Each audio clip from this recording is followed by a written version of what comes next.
So thank you to Iwona for inviting me here, and Lenka for all the help organizing. So this talk is pretty US-centric in terms of the texts I'm talking about, but I think given that like colonialism and fascism is a global phenomena, I think hopefully you'll find something here that makes sense. And I'm really interested to hear any feedback that you all have.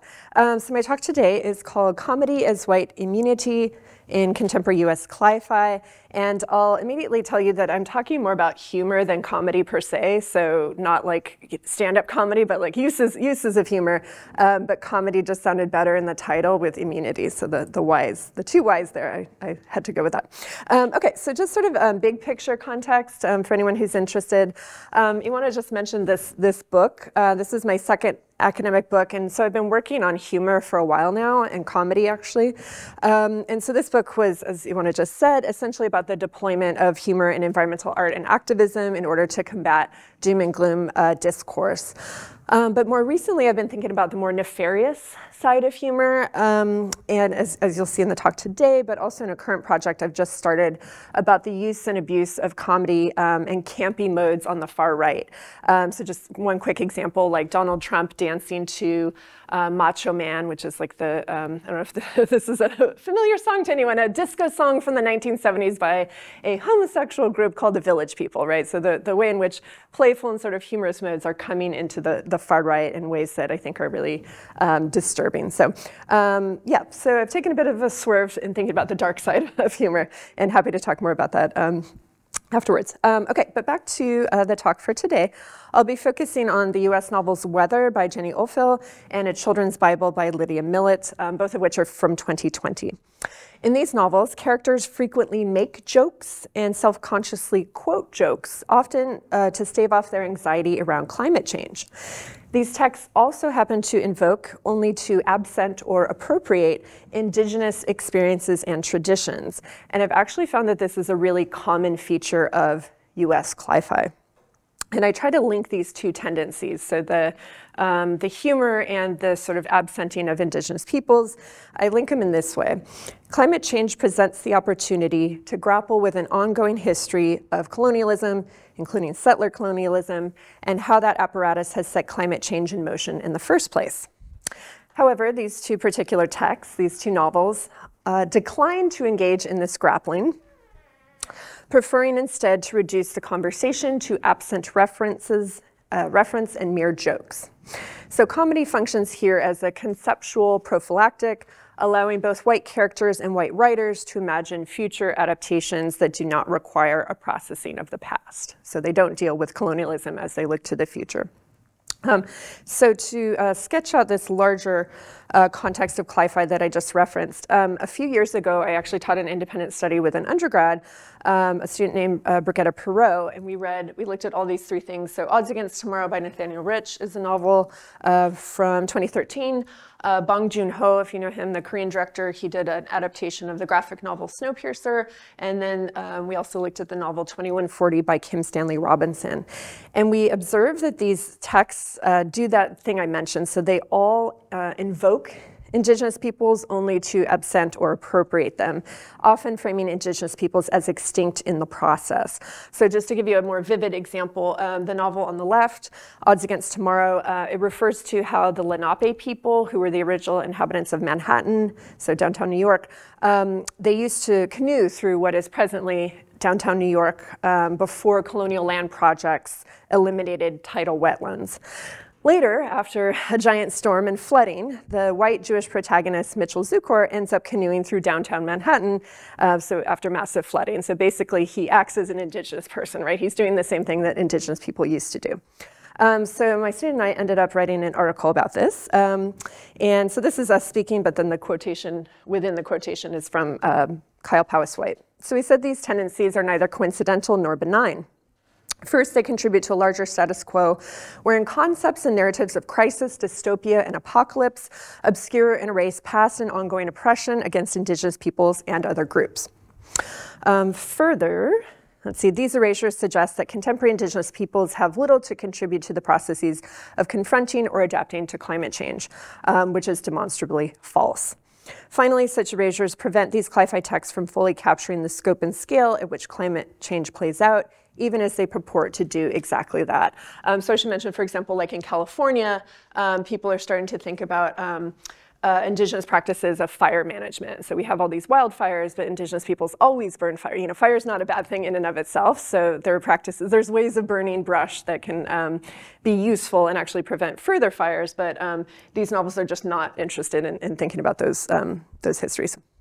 Okay, so after my student and I published this article, we started to notice, or I started to notice even more examples of cli-fi invoking, absenting, and appropriating indigenous experiences and traditions. Basically, everything I read after my student and I did this project, I was like, oh my gosh, it happens in Parable of the Sower.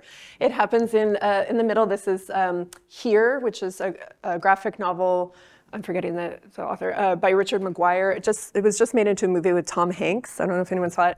And on the right is Subprimes by Terrell Greenfield. I also just read a book on the train called called Gold Fame Citrus by Claire Faye Watkins. It's all over cli-fi. They all do this exact same thing. And I think the middle picture is actually maybe the most helpful because it is a graphic novel. So you can see there's like different boxes interlaid. And the current box, like the big picture, I think it says 2005. And then the two things that are set in on the left, I think it's like 2104. So in the future, there's no people at all, right? It's all underwater. But then on the right, you have indigenous people, I think meeting with Dutch people because the quotation is Dutch. And I think it says, I should really know this, 1624? 1424, okay. Anyway, but you get the idea, right? So the only time these people appear is in like the deep, deep past. Okay, so this is everywhere. It's all over climate fiction. But I was particularly struck by Offal and Millett's novels because of how they engage with both anxiety and humor. So I'm going to jump into them now. So Jenny Offal's acclaimed novel Weather came out in February 2020, and I read it for fun, quote unquote, over a single weekend, only to find myself awash in what I would call a vague or ambient sense of dread. When I put the book down, I realized, oh, it's not just the deadly pandemic that's sweeping the globe right now. It's actually specifically this book that's making me feel anxious and terrible. I remembered almost nothing about the novel afterward except for those feelings. I couldn't even remember the protagonist's name. I just remembered that I felt really horrible, and I was like, why did I do that to myself? So I want to think through that anxiety and that vagueness associated with Offal's novel first, establishing those feelings as particularly white affects. And then I'll highlight how the novel participates in that same indigenous invocation, erasure, appropriation I mentioned earlier, while simultaneously engaging in comedic work. So even though it is widely considered to be a work of cli-fi or climate fiction, Weather does not feature spectacular future events such as storms or floods, like we see in recent novels like Odds Against Tomorrow. But we do wade through the first-person narrator's anxieties about climate change and climate departure, which seems to be a kind of synonym for climate migration, among many other issues. So that said, Weather generates anxiety like the kind I experienced, not just through references to concrete issues such as climate change, but also through its vague style and form. So first, most of what we know about the narrator and about the story world is either obliquely referenced, belatedly revealed, or just inferred. So I can summarize that the narrator is a white, liberal, middle-class, middle-aged librarian in the eastern United States named Lizzie, who is married with a young son, but that picture emerges quite slowly and fuzzily when you actually read the novel. So for these reasons, I'll refer to the narrator just as the narrator rather than by her name, because her name actually doesn't seem to be important. Second, there is no main plot to speak of in Weather, so nothing really happens. There's just a few references to worrying events like the narrator's brother's mental breakdown and the mounting presidential campaign for a candidate clearly based on Donald Trump. Relatedly, the novel proceeds as fragments, and you don't have to try to read that, but you can just see in different versions, I think they use like ellipses in between, but this is like as deep as you're going to go into a plot. It's just going to be a little chunk, a little, what's the word, a vignette. Let's see. So these vignettes are interspersed with quotations from sources ranging from magazine articles to questions submitted for the narrator's mentor's Doomsday podcast, which is called Hell or High Water, as well as quotations unattributed to any source at all. Finally, the novel is vague not just on the macro levels of characterization or plot, but also on the micro levels of word choice, referent, syntax, and grammar. Early on in the novel, for example, whoops, I thought I had a page of this. Okay, I'll just read it to you. Oh, no, it's there, it's there. Okay, so right before the second black bar, you have this line where she says, "I look out the window, something in the distance, limping toward the trees." So obviously the second sentence lacks active verbs. She doesn't write, "I see something in the distance," or "something in the distance is limping." And in fact, hazy diction like something, someone, everything, everyone, the one, and so forth recur throughout the novel, sometimes with half a dozen or more uses on a single page. So it's just like this really eerie feeling of like everything's just kind of ambient and like floating around you. Even if you don't particularly relate to our narrator or don't like her as a character, the vague and ominous aspect of these passages is still potentially anxiety-inducing. So you're kind of like, what's happening? What's going on? And I'll come back to this point later. Obviously, Alpha is not the first author to withhold information or play with narrative fragmentation, and she's certainly not the first to thematize climate change.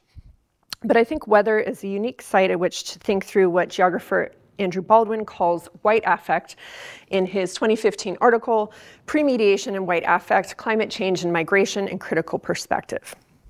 So I want to claim that weather, style, and form both exemplify and invoke white affect vis-a-vis climate change. And this white affect, as I'll describe in a moment, potentially gets attenuated by attempts at humor. The whiteness of weather's affect lies primarily, I think, in the vague and also generalized nature of the protagonist's anxiety, as well as its anticipatory nature. So she seems to be worried about everything and nothing all at once, and to be wondering things like, where will we live later, as opposed to where will we live now? So that indicates her rather sheltered experience, right? So the climate disaster is not right outside the door, it's somewhere down the road. We might connect these points to Sarah Jaquette Ray's idea of climate anxiety as opposed to climate grief as an overwhelmingly white phenomenon.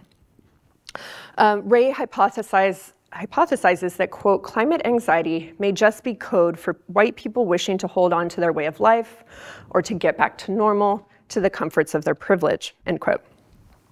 But perhaps most concerning are the ways in which climate anxiety can slide and has slid into ecofascism and xenophobia. And I'm quoting Ray here again, as the most anxious start to hoard resources, limit the rights of the most affected, and seek to save only their own.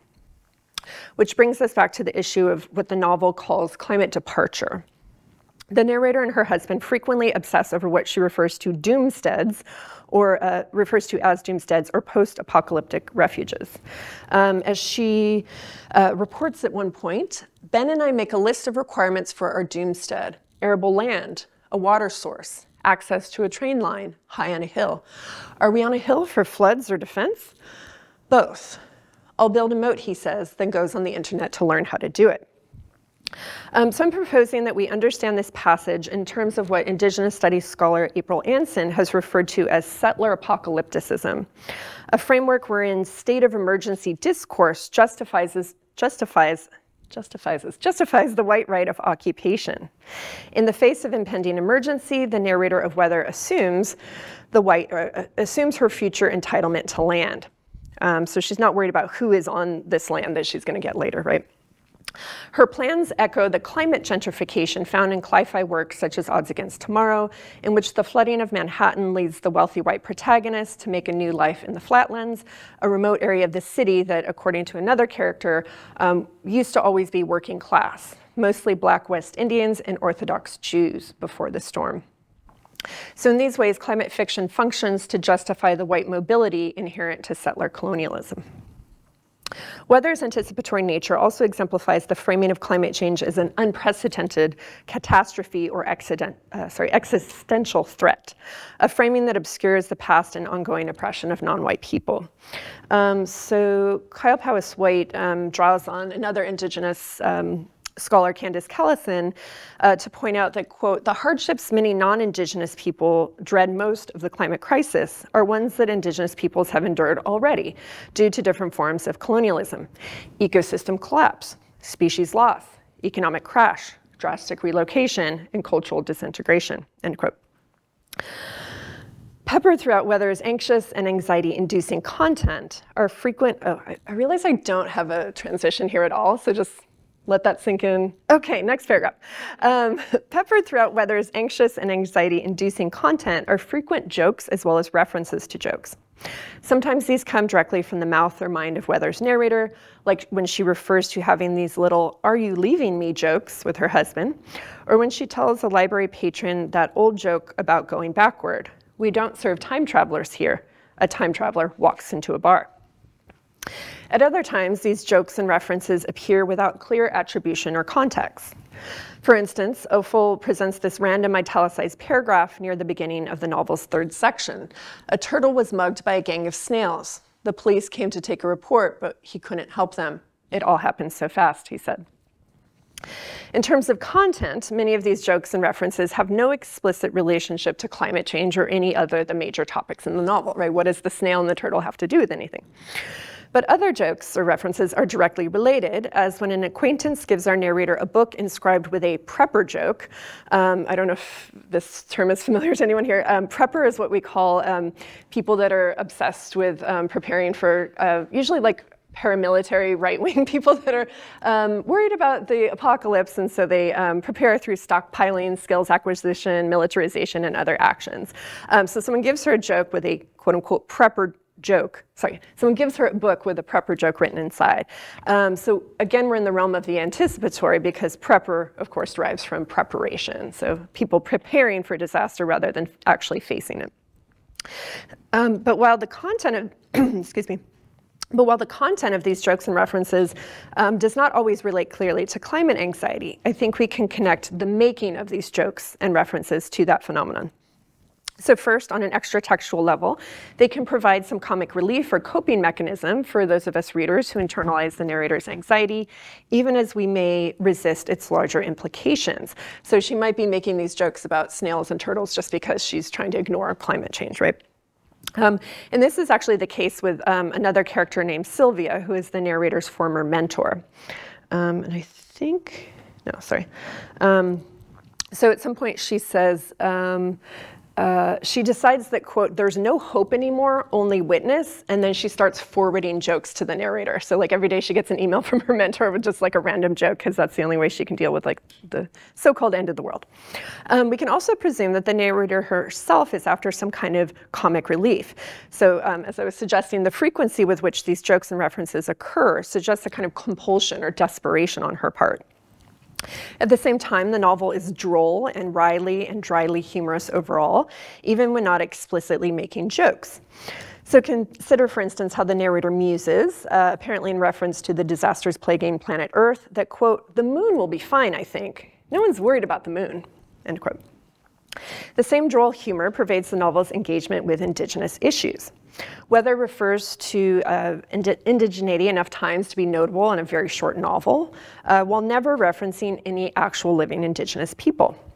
It thereby engages in the same invocation/erasure that I described earlier. But the novel's humor makes it very slippery when it comes to its own self-awareness. So one of the passages in question reads, quote, "First conference with Sylvia. One thing I'll say about it, lots of people who are not Native Americans talking about Native Americans." So on the one hand, the narrator and the novel seem kind of, snappily woke, right? They're like self-aware here about Indigenous absence. But on the other hand, the lots of people who are not Native Americans talking about Native Americans includes Ophuls' narrator and extra-textually Ophuls herself, as well as me, for the record. So a lot of us, I think, are talking about Native Americans, but not being Native Americans. Okay, so depending on how you read this, the novel's wry and dry self-consciousness either critiques erasure, enacts erasure, or erases the erasure. But I think the following moment from Weather is even more interesting in this regard. The narrator is helping her son with a homework assignment, and she notices, quote, "a prompt at the bottom." And again, Ophuls doesn't give a referent here, so she doesn't say the bottom of what. We can presume it's a piece of paper, a worksheet, a textbook, but she doesn't. This is just typical of how she doesn't use references and is very vague. So, sorry, I lost my train of thought. Okay, she notices at the bottom, she notices a question prompt reminding him to answer the question in a complete sentence. "We make our houses out of wood or bricks. The Eskimo makes his house out of snow. Can his snow house keep him warm? Isn't it Inuit, I say? Eskimo is an old word, I think. Later, I go looking through my books to see if I can find what I'm remembering. And then, just when I'm about to give up, there it is in a box of my old papers. I wrote half a dissertation once, The Domestication of Death, Cross-Cultural Mythologies, I was pleased to call it. So here, the narrator's apparent concern about outdatedness ironically manages to relegate Indigenous peoples to the past. So after all, the son's assignment at least uses present tense with Eskimo, whereas Inuit, the supposedly new word, exists in the novel as part of a box of old papers. Further, the narrator's rejoinder is technically dehumanizing, referring to it, the word. So she says, isn't it Inuit, rather than to the people whom the word describes. So again, we could say that Awful, if not her narrator, is fully self-aware. So the line, I was pleased to call it, clearly casts her narrator as a smug, self-centered white liberal of whom we could all be critical. In fact, the amusing musical repetition of I's, isn't it Inuit, could be seen as comedically conveying this self-centeredness. So I, right? It's all about the I. But the narrator and the novel itself get to have it both ways, and that's what we might find most insidious.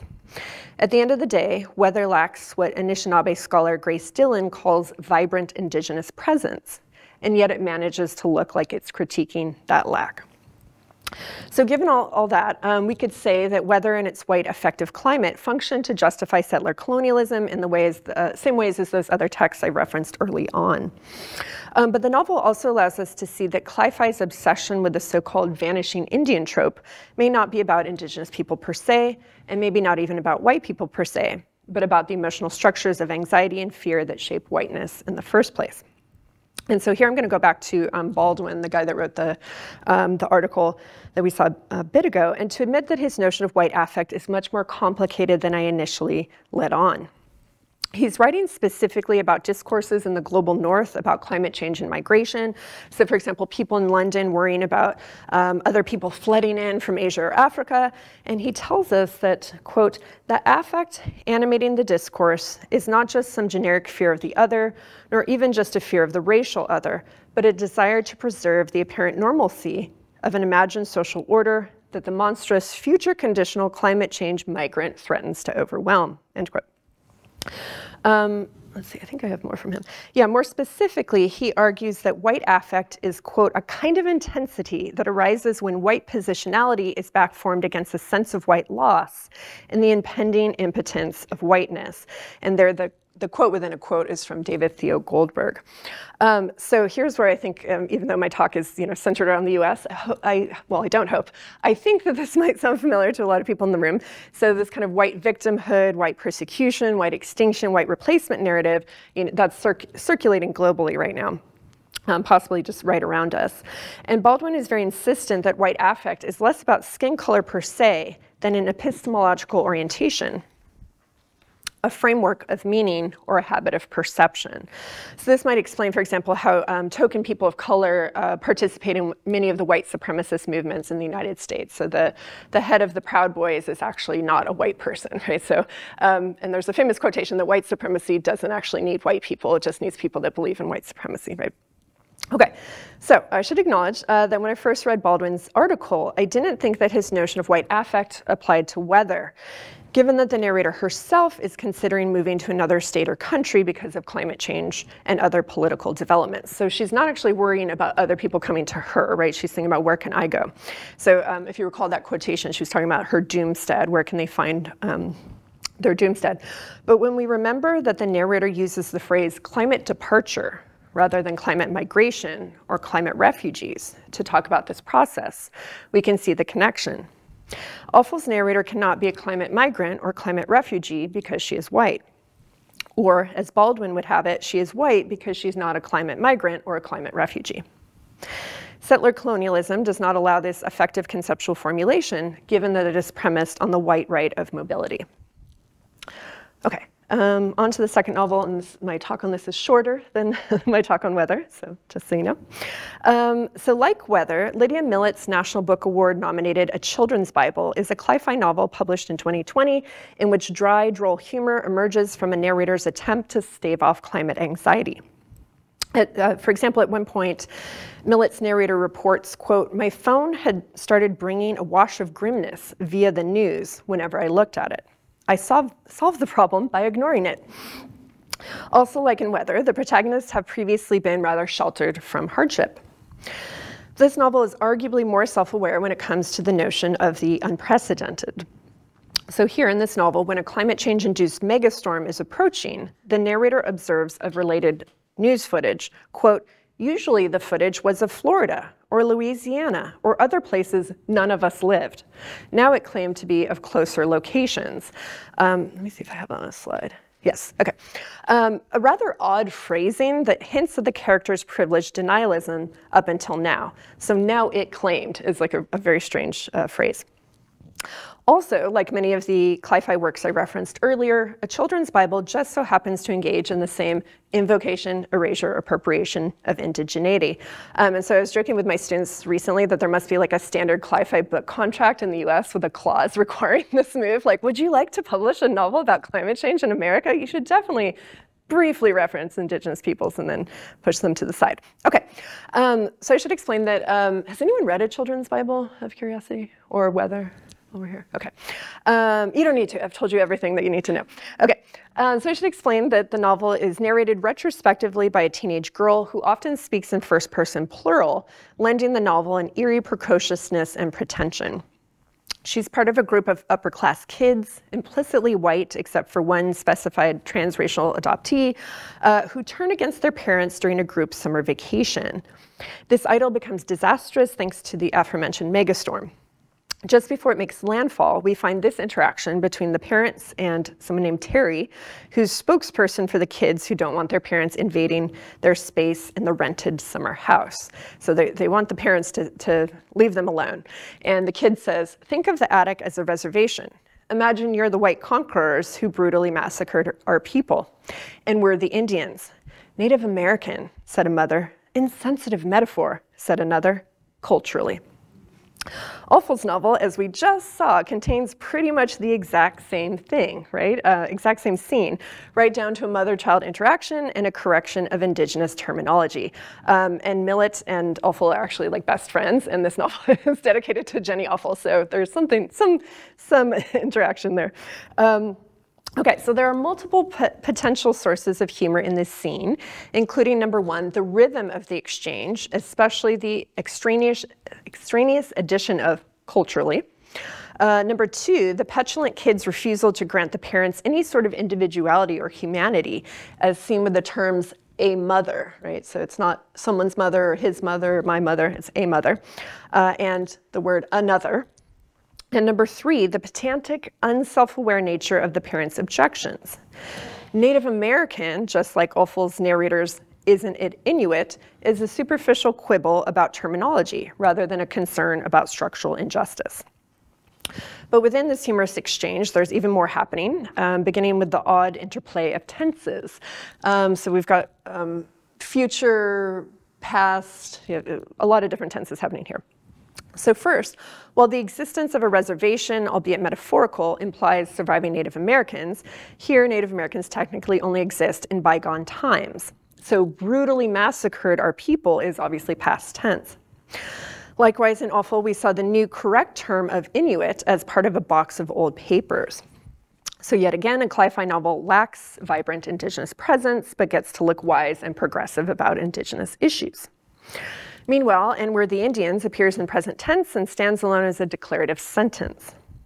Juxtaposed with the past tense, this sentence essentially enacts what Eve Tuck and Kay Wayne Yang call settler nativism, or a replacement of the Indigenous by the white. So grammatically speaking, white people are Indians here.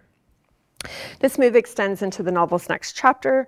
While the kids take a boat out to party on the water, they find, quote, "unwelcome colonists," in this case even wealthier but similarly party-minded teenagers, beached upon our shores. Before, when we come down to the ocean, the dunes had been deserted except for birds and waving grasses. The waterfront had been ours to wander in peace, end quote.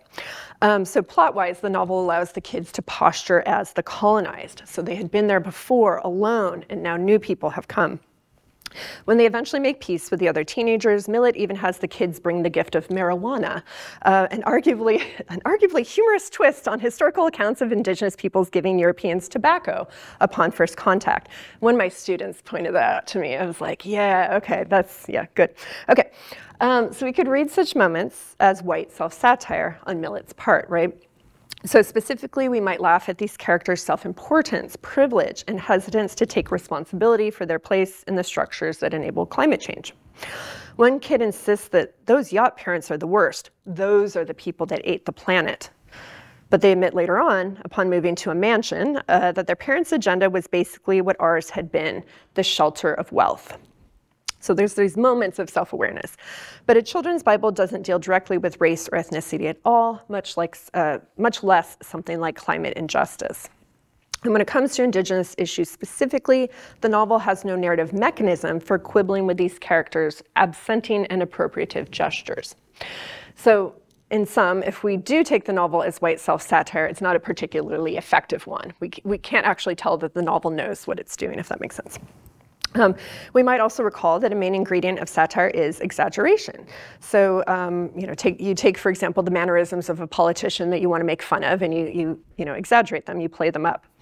But compared to real-life examples of Indigenous erasure and appropriation, not to mention real-life examples of how the white and wealthy escaped the worst fallout of climate change, a children's Bible is actually quite on point. That is to say, it's too subtle to be incisive satire, too subtle to distinguish itself from genuine anti-Indigenous or racist rhetoric. Just kidding, Millet and Offal seem to whisper as they do the very thing they supposedly satirize. A later moment in a children's Bible seems crucial in terms of the novel's ambiguity. The kids begin musing that perhaps after us there won't be anyone. Maybe we're the last. The oceans are rising, said David. The plagues are coming, piped up Jack. This forest too will fall, said Jen. They didn't know if they were joking, concludes the narrator. Maybe we're the last entails what Standing Rock Sioux scholar Phil Deloria has called plain Indian, and more specifically plain vanishing Indian. As I hinted at earlier, such fantasies are central tenets of contemporary white supremacy, as certain people claim minority status in the face of overwhelming evidence of their continued domination. This narrative trope, as Millet delivers it, also provides an additional twist on the settler nativism of these texts. So white people manage to be both first and last. Okay, how am I doing on time? Okay, I just have 2 pages left. Okay, but we still have to acknowledge that the aforementioned exchange is arguably funny. So you guys were kind of, even though you've never read this novel, you're kind of laughing low-key at this moment, right? So it is funny. It's funny even if we're critical of it. It's funny to the characters in a children's Bible. So they didn't know if they were joking, suggests that they're doing a kind of gloom and doom bit, a comedy routine to ward off actual gloom and doom. Laughing to keep from crying, as the saying goes. And I think part of what I find funny is just the rhythm of these sentences. The syntactical rhythm is amusing to me. They didn't know if they were joking is also an apt description of Millet and Offal's novels and of the comedy as conceptual prophylactic move overall. Or maybe more accurately, in the case of these novels, they are in fact joking, but behind that joking lies a serious existential anxiety that both covers up, and I would argue results from covering up, settler colonialism and related injustices. Okay, so we are in the conclusion portion of the day. Okay, so in the bigger picture, I see mainstream US cli-fi as a genre that extends long-standing American ideologies and traditions like plain Indian, while also having specific, unique implications for how we understand or fail to understand climate change and how we might ameliorate it. So on the left is President Roosevelt in 1933 at a Boy Scout camp, and on the right is a Boy Scout camp in 2016. So historically, I know that there's scouts in other cultures. I don't know what you would call them in your own culture, but these kind of boys and girls getting together, doing crafts and service. So the Boy Scouts in America have had a long tradition of plain Indian, right? That continues today. So those are just some examples. But why does cli-fi invoke indigeneity in the first place, only to absent and appropriate it? Why bring it up at all? And why do these 2 particular novels include humor? I think we can turn first to Tuck and Yang's important article, Decolonization is Not a Metaphor, for some answers. Oh, here's just yet another example, we can talk about that later, of plain Indian.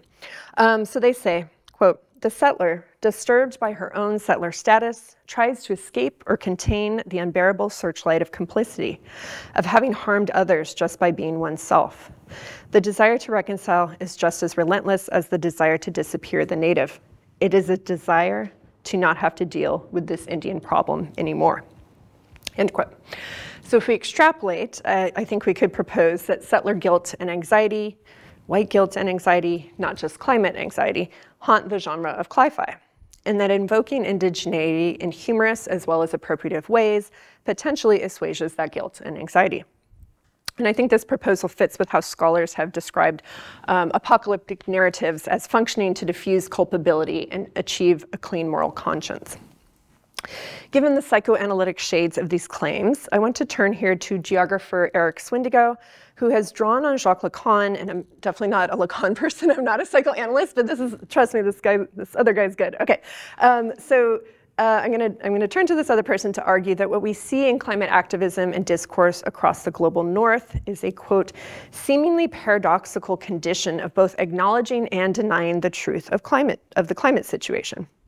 So people regularly repress the power relations responsible for the growth of greenhouse emissions because those power relations are too overwhelming or upsetting to contemplate, even as they seek to mitigate those emissions.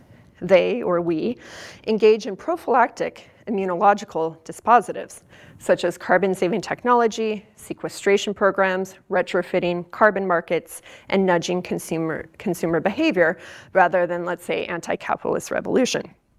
I'm probably mispronouncing his name, but in Swingidow, does anyone know Swingidow? Okay, I'm gonna go with Swingidow. In his view, the power relations we suppress can be summed up as capitalism, whereas I would summarize them as colonialism, but the same basic idea of simultaneously acknowledging and denying, or invoking and absenting, as I've termed it, still holds. To return to my question of why these cli-fi novels feature humor, we could think of them as operating, so this is another possible explanation, we could think of them as operating on a meta level vis-a-vis the larger body of environmental art activism and discourse. So that body has been derided, including by myself, for being alienatingly serious, self-righteous, and gloomy and doomy. So that's what my second book was about, the book that I showed you a slide of. So possibly what Millett and Awful are up to is just sort of saying, oh, climate discourse has always been so grim, let's throw a little humor in there, right? So it's possible, that's possible. And actually, as the narrator of Weather says to her mentor, environmentalists are so dreary. I know, she responds. But I think that explanation is too simple. And the problem, as I hope I have shown, is that these texts reproduce whiteness and white affect, trivialize past injustices by framing dystopia as a futuristic phenomenon, disregard contemporary Indigenous and non-white relations and practices, including those proven to mitigate climate change, such as giving land back, allowing for Indigenous fire management practices, undamming rivers, etc., and render indigeneity visible only as whiteness. This is all deeply ironic, if this point weren't already clear, seeing as how such a status quo is what got these text characters into their binds in the first place. As Indigenous Twitter user Rez Princess, aka Cheyenne E.T. Kippenberger, once tweeted 8 times, colonialism caused climate change, colonialism caused climate change, colonialism caused climate change. Awful and Millett's climate fiction jokes its way around this epiphany. Thank you.